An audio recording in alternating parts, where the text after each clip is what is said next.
রাজবাড়িতেই রান্নাবান্না নিয়ে এই রানীমা বেশ ফাঁপড়ে পড়েছেন। উমা, এ কেন?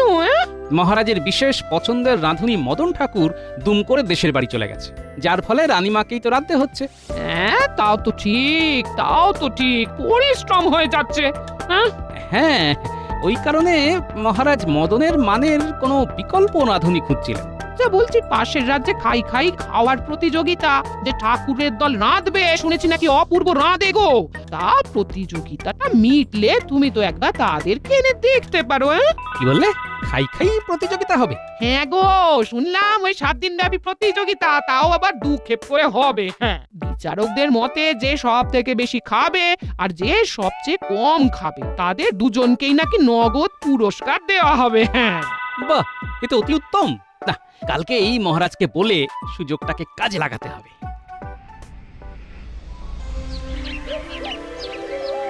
তাহলে গোপাল, তুমি বলছো যে পাশের রাজ্যে গিয়ে খাই প্রতিযোগিতায় অংশ নিয়ে জয়ী হয়ে একদম দেখে শুনে রাঁধুনি নিয়ে আসবে? হ্যাঁ মহারাজ, এখন শুধু আপনি অনুমতি দিলেই হয়। বেশ বেশ, তাহলে তাই করো। আর হ্যাঁ, তুমি আর মন্ত্রী দুজনেই অংশ নাও, বুঝলে? আচ্ছা মহারাজ, আপনি তাহলে আজকেই সভাতে কথাটা বলুন, আর ঠিক 3 দিন বাদেই প্রতিযোগিতাটা শুরু হবে। তাহলে মন্ত্রী, গোপাল, তোমরা দুজনেই তৈরি তো? আমি প্রস্তুত মহারাজ। আমি কালকে রাত থেকে খেয়ে চলেছি, আর এমন খেয়েছি যে 7 দিন না খেয়ে প্রতিযোগিতা জিতে চলে আসবো। যত ওস্তাদ রাঁধুনি হোক না কেন, তাদের সুস্বাদু রান্নার গন্ধ আমার পেটে খিদেকে উপলব্ধি করতে দেবে না। আমিও প্রস্তুত মহারাজ। তাহলে রওনা দাও। অসংখ্য শুভেচ্ছা রইল তোমাদের জন্য।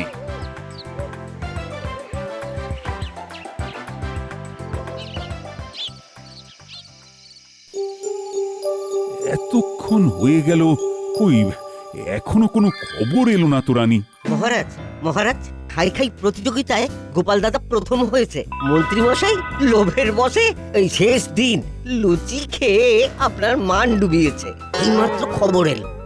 কি মহারাজ, বলেছিলাম না? হ্যাঁ রানী, হ্যাঁ। ওরা আর কিছুক্ষণের মধ্যেই আসবে শুনলাম। বাহ, তাহলে তুমি এক্ষুনি একটা মালা নিয়ে এসো আর সকল সভাসদদের এখানে আসতে বলো। আচ্ছা মহারাজ। গোপাল আসছে। আমিও এসেছি। না খাওয়ার ফলে কি আমায় চোখে পড়ছে না নাকি? দাও, মালাটা দাও, গোপালকে পরাই। গোপাল, আরো বকু বেড়েছে মনে হচ্ছে।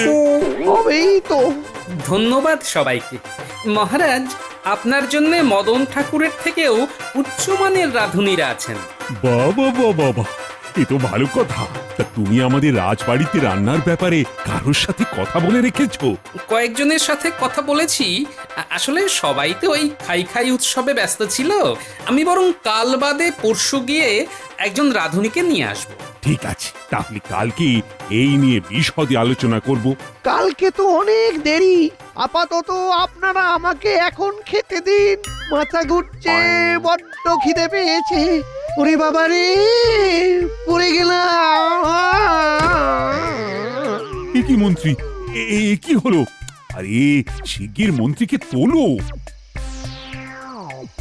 আগে মন্ত্রী মশাইয়ের খাওয়ার দরকার, শিগগিরই কিছু ব্যবস্থা করুন মহারাজ।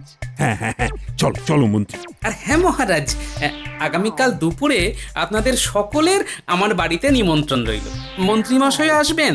প্রতিযোগিতায় জিতে নগদ অর্থ পেয়েছি, তাই একটু আমি নিজে রেঁধে খাওয়াতে চাই। সাধু সাধু।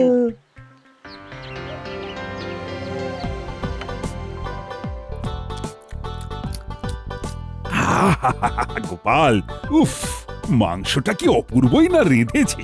আর একটু নিন না মহারাজ। না, কি গো মন্ত্রী, খাচ্ছ তো ঠিক করে?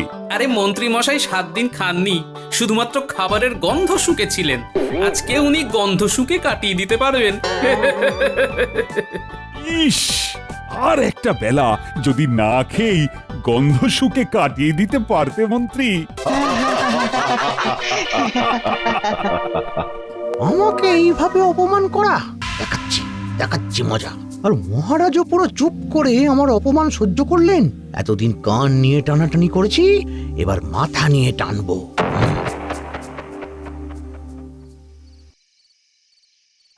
কি রানী, তাহলে রান্নার ব্যাপারে কি চিন্তা ভাবনা করলে? দেখুন, গোপাল তো আপনাকে বলল পরশুদিন পাশের রাজ্য থেকে একজন রাঁধুনি নিয়ে আসতে পারে, তাহলে তাকেই তাড়াতাড়ি নিয়ে আসার বন্দোবস্ত করুন। রান্নাটা আমিই করব। আমার একটা সাহায্য করার ভালো লোক চাই। এত রান্না বান্না করে হাতে পায়ে এত ব্যথা হচ্ছে যে কি বলবো। আমাদের বৈদ্যের ওষুধ খেলাম, কিন্তু সেরকম উপশমই হচ্ছে না। আচ্ছা, পাশের গ্রামে শুনছি কোনো এক সাধু বাবা এসেছেন, উনি নাকি সমস্ত রোগ নিরাময়ের ভালো ওষুধ দিচ্ছেন। দেখি দেখি তাহলে কালকে বরং গোপালকে ওনার কাছে পাঠাবো। তাহলে একটা কাজ করুন না মহারাজ, আজকে রাতেই গোপালকে ডেকে জানিয়ে দিন। ও আমাদের সাথে খেয়েও নেবে, আর আপনি কথাটা বলেও দেবেন। বেশ, আমি কাউকে দিয়ে খবর পাঠিয়ে দিচ্ছি। পেয়াদা,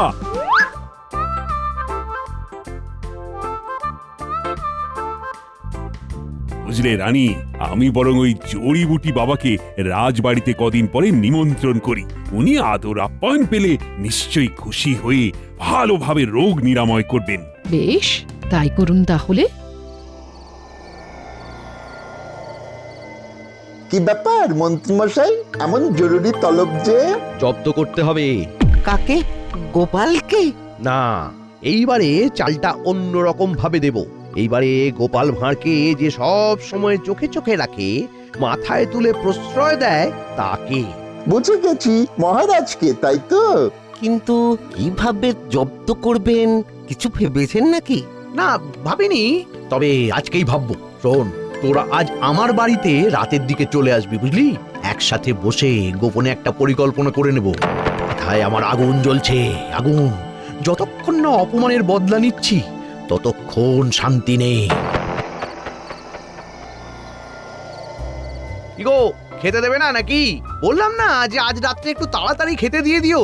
দিচ্ছি দিচ্ছি, এক্ষুনি দিচ্ছি। এত তাড়া দিলে কি হয়? এই তো, উমা, এ কি? দুজন খাবো, 2 কড়াই তরকারি, 2 হাঁড়ি ভাত। বলি, আর কেউ আসবে নাকি? না গো না, অন্য কেউ আসবে না। তোমাকে তোমার পরিমাণ মতো খাবার দিয়ে যা বাকি থাকবে সেগুলো সব আমি খেয়ে নেব। তুমি ঠিক আছো তো গিন্নি? ভগবানের দয়ায় আর সাধু বাবার জড়িবুটিতে আমার এখন খুব খিদে পায়, ভীষণ খিদে পায়। তুমি যখন ছিলে না, তখন পাশের গ্রামের সাধু বাবাকে দেখিয়ে জড়িবুটি এনেছি। আমি অনায়াসে 1 কড়াই 2 কড়াই তরকারি খেয়ে নিতে পারি। সর্বনাশ, বলো কি গো? রানীমার রান্না কিন্তু অপূর্ব। গোপাল, তাহলে কাল ভোর ভোর কিন্তু পাশের গ্রামে পৌঁছে সাধু বাবাকে আমার আমন্ত্রণ পত্রটা দিয়ে রাজপ্রাসাদে আসার জন্য ভালোভাবে আমন্ত্রণ জানিয়ে আসবে। সে আর বলতে মহারাজ, আমিও চাই সাধু বাবা আসুক আমাদের গ্রামে। শুনেছি ওনার অনেক ক্ষমতা। হ্যাঁ, সমস্ত দুরারোগ্য জটিল অসুখ জড়িবুটি দিয়ে সারিয়ে দিতে পারেন। আচ্ছা মহারাজ, একটা কথা ছিল। বলছি, কাল তো আমি ভেবেছিলাম পাশের রাজ্য থেকে ভালো একজন রাঁধুনি নিয়ে আসব। তা আমি চলে গেলে তাকে প্রাসাদে কে নিয়ে আসবে? ও নিয়ে তুমি ভেবো না, মন্ত্রীকে পাঠিয়ে দেব। ও তো এমনিতেই কোনো কাজ করতে চায় না। আচ্ছা মহারাজ, তাহলে বরং আপনি এক্ষুনি একবার মন্ত্রীমশাইকে পেয়াদা মারফত খবর পাঠিয়ে দিন। মন্দ বলনি তো গোপাল, এক্ষুনি বরং তাকে খবরটা দিয়ে দিই।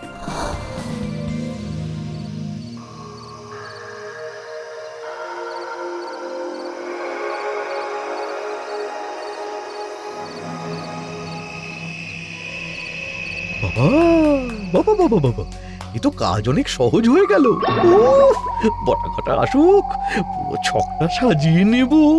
মন্ত্রীমশাই, ও মন্ত্রীমশাই! দরজা খোলা আছে, ভেতরে আয়। কি হলো, কিছু ভাবলেন? বলছি কি, পাশের গ্রামে এক সাধু বাবা এসেছেন, বুঝলি?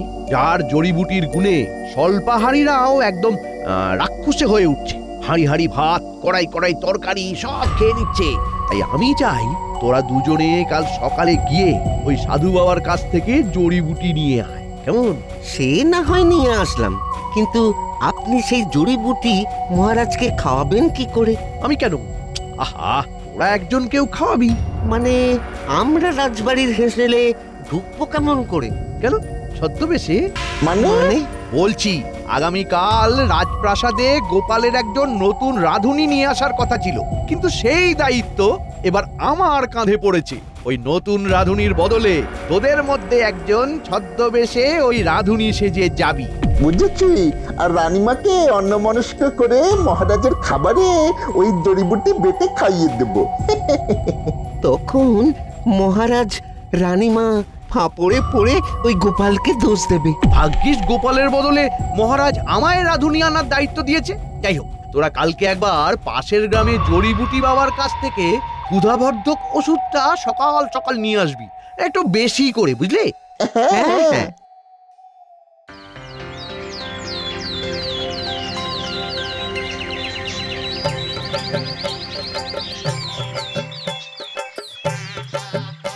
আরে ও গোপাল দাদা, গোপাল দাদা, এই, আমি যা শুনলাম তুইও কি তাই গোপাল শুনলি? দাদা। হ্যাঁ, আমাদের মালিকের শত্রুর নাম ধরে কে যেন ডাকছে। এই রে, আমাদের আগে আগে যাচ্ছে, পেছনে ঘুরলে মুশকিল। চল, আমরা ওই গাছের আড়ালে লুকোই।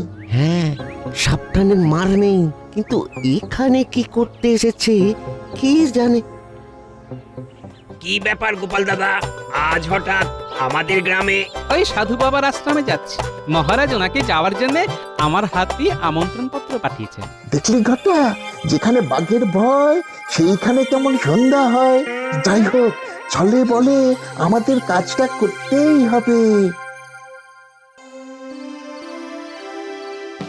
যাক, তাহলে গোপালেরও সাধু বাবাকে নিমন্ত্রণ জানানো হয়ে গেছে। হ্যাঁ মহারাজ। মহারাজ, আমিও রাঁধুনিকে এনেছি। ধন্যবাদ মন্ত্রী, ধন্যবাদ। আচ্ছা রানী, তুমি তাহলে কালকে ওকে সঙ্গে করে নিয়ে গিয়ে সব দেখিয়ে শুনিয়ে দিও।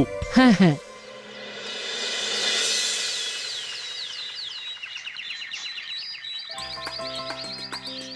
তাহলে বুঝে নিলে তো কোথায় সব মশলাপাতি, নুন, চিনি আছে। আর দেখো, মহারাজ আমার হাতের রান্না আর আগে রাঁধুনির রান্না খেয়ে অভ্যস্ত, তাই আমি রান্না করব, তুমি আমায় একটু সাহায্য করবে।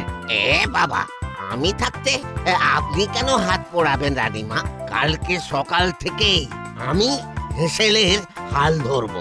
মহারাজ কিচ্ছুটি জানবেন, শুধু পেট পুড়ে খাবেন।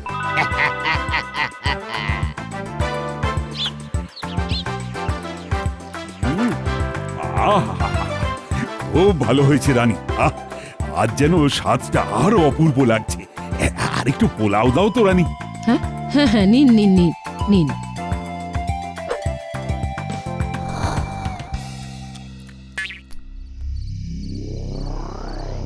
কিরে, ওদিকের কি খবর? খবর তো ব্যাপক। মহারাজের যা খিদে বেড়েছে, ঘটার কাছে তো রোজ শুনি। হ্যাঁ মন্ত্রী মশাই, কি খাচ্ছেন উনি? রানীমার তো অর্ধেক দিন খাবারই থাকছে না। এইবারে বুঝবে গোপাল। ও, কদিন পরে তো আবার রাজবাড়িতে সাধু বাবাও আসছেন। তার আগেই দেখ না খেলা কেমন জমে। আহা, কি অপূর্ব রেঁধেছো মাংসখানা রানী। বলছি, গোপালকে একটু দাও। না না মহারাজ, আমার আর লাগবে না। গোপালকে আর দেবো কি করে? আপনি যে হারে খেয়ে চলেছেন, এই নিয়ে 4 হাঁড়ি মাংস খাওয়া হয়ে গেল মহারাজ। কি বললে? এত বড় মিথ্যে কথা! আমি কি রাক্ষস? আমি কি এত খেতে পারি? গত 4-5 দিন আপনি সব খাবার একাই খেয়ে নিচ্ছেন, আমি মুড়ি খেয়ে কাটাচ্ছি। কি সব কি কথা? গোপাল, তুমি তো ছিলে। আমি কি সত্যি 4 হাঁড়ি মাংস খেয়েছি? হ্যাঁ খেয়েছেন। গোপাল, উত্তর দাও। খেয়েছেন মহারাজ। একটু বেশি খেয়েছি বলে কিনা রাক্ষসের অপমান। ছি ছি ছি, না না, আমি আর খাবই না। আমি কিছু জানি না গোপাল, আমার মতে তোমার ওই ঠিক করা রাঁধুনি মহারাজকে রাক্ষস বানিয়ে দিচ্ছে। কই, আগে তো উনি এমন করে খেতেন না, আমি যখন রাঁধতাম। তার মানে আপনি এখন রাঁধেন না রানীমা? সব রান্নায় কি ওই রাঁধুনি রাঁধছে? চুপ চুপ, আস্তে। মহারাজকে বলো না, এই কদিন ওই রাঁধুনি সব পদ রাঁধছে, দারুণ রাঁধে। তবে গোপাল, তুমি একটু ব্যাপারটা দেখো। রানীমা, আপনার সন্দেহ হওয়াটা খুবই স্বাভাবিক। সত্যি তো, মহারাজ আগে তো এত খেতেনই না। এই কদিনে কি এমন হলো যে ওনার খিদে এত বেড়ে গেল? রানীমা, আমাকে রাজবাড়ির পরপর দুদিন দুবেলা করে যা যা পদ রান্না হবে সেগুলো একটু করে দেবেন তো, চেখে দেখব, তারপরেই বুঝবো গন্ডগোলটা কোথায় হচ্ছে। গোপাল, এই গোপাল। ও রানীমা, এমনভাবে চাদর মুড়িয়ে এসেছেন যে চিনতেই পারিনি। মহারাজ জানতে পারলে আবার কুরুক্ষেত্র বেঁধে যাবে যে, তাই এভাবে এসেছি। রানীমা, আমি তো এই দুদিন রাজবাড়ির সব পদই খেলাম, কই আমার তো এই পদগুলো খেয়ে খিদে অস্বাভাবিক হারে বেড়ে গেল না? এদিকে আপনিও তো একদিন হলো খেয়েছেন, আপনারও তো এমন হারে খিদে পায়নি। যত গন্ডগোল তো মহারাজেরই হচ্ছে গোপাল। আচ্ছা রানীমা, মহারাজকে খেতে পরিবেশন করে কে? দেখো, মহারাজের থালায় খাবার গোছানো সবই ওই নতুন রাঁধুনিই করে। আমি শুধু মহারাজ যাতে বুঝতে না পারেন তাই হেঁসেল থেকে খাবার ঘর পর্যন্ত থালাটা বয়ে নিয়ে যাই। বুঝলাম, তার মানে আপনি এখন আর হেঁসেলে থাকেন না, তাই তো? হ্যাঁ। রানীমা, আমি কাল আমার সাঙ্গপাঙ্গদের হেঁসেলে পাঠাবো। দয়া করে রাঁধুনিকে না জানিয়েই তাদেরকে হেঁসেলে লুকোতে সাহায্য করবে, কেমন? চিন্তা নেই, হেঁসেলের এক প্রান্তে অনেক খালি বড় বড় বস্তা আছে, আমি সব ব্যবস্থা করে দেব।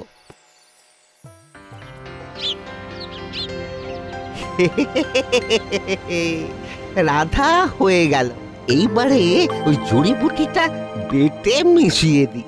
সাধু বাবার খিদে বাড়ানোর জড়িবুটি আর এই ঘটার রান্নায় মহারাজ একেবারে ওই রাক্ষস হয়ে উঠবেন। কি, এ তো ঘটা কাকা। তার মানে ঘটা কাকা ছদ্মবেশে এসেছে, আবার কি মেশাবে যেন একটা। ব্যাপারটা গোপাল দাদুকে জানাতে হবে। বলিস কি, ঘটা ছদ্মবেশ নিয়েছে রাঁধুনির? আমরা নিজের চোখে দেখেছি দাদু। শুধু তাই নয়, কি যেন একটা বেটে ওই খাবারেও মেশালো। বুঝেছি, ইচ্ছে করে মহারাজের খাবারে মিশিয়েই ওনাকে নাজেহাল করছে। দেখাচ্ছি মজা, চল চল তোরা আমার সঙ্গে।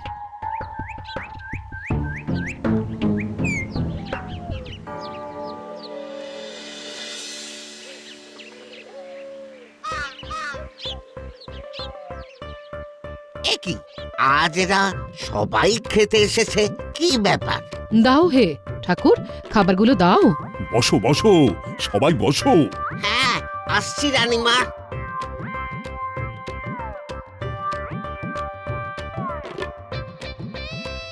আহ, আহ, আহ, কি খাবারও পড়ে গেল, আমিও পড়ে গেলাম। এ কি বেয়াদপি গোপাল, আমার পেটে খিদেতে আগুন জ্বলছে আর ওরা কিনা খাবারগুলো ফেলে দিল। মহারাজ, ওরা আপনাকে বাঁচানোর জন্যই এমন বেয়াদপিটা করলো মহারাজ। মানে? মহারাজ, আপনি সেই দিন নতুন রাঁধুনিকে নিয়ে আসতে মন্ত্রীমশাইকে পাঠিয়েছিলেন না?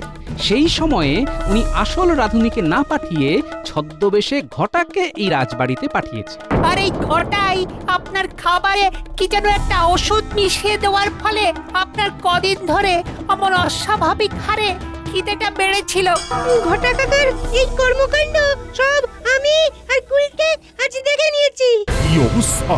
এই এই পেয়াদা কে আছো, শিগগিরই ঘটাকে বন্দি করো।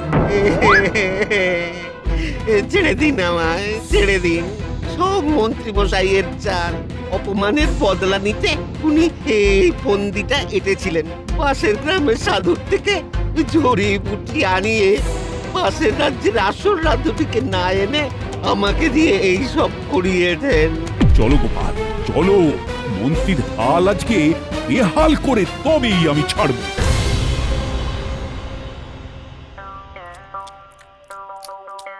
আমাকে জোর করে খাইয়ে খাইয়ে রাক্ষস বানানোর চেষ্টা। আজকে আজকে তোমাকে সারা দিন রাত খাওয়াবো। ভুল হয়ে গেছে মহারাজ।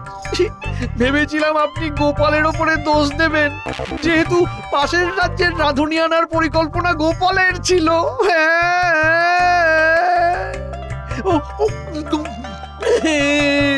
অত খেলে তো পেট ফেটে যাবে মহারাজ।